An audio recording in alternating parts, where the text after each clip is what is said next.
अकोट पत्रकार रविराज मोरे यांच्या उपोषणाला यश. प्रशासन झुकले, कंत्राटदारावर गंभीर गुन्हे.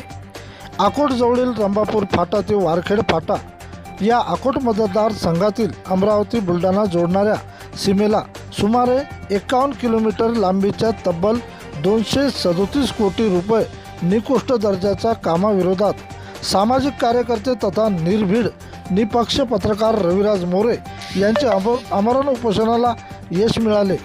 संबंधित कंत्राटदार गंभीर स्वरूपाचे गुन्हेसुद्धा दाखल झाले आहेत. रविराज मोरे यांनी आंदोलनाचा इशारा देताच 15 दिवसात ह्या रस्त्याचे काम युद्ध पातळीवर चालू झाले.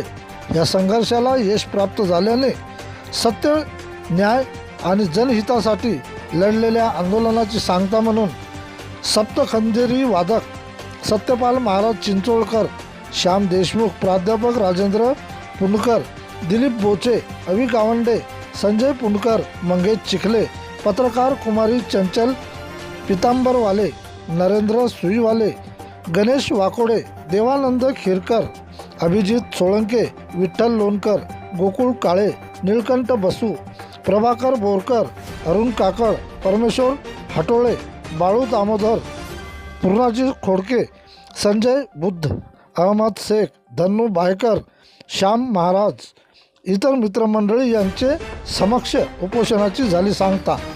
प्रतिनिधी विदर्भ ब्युरो चीफ अजय गायकवाड.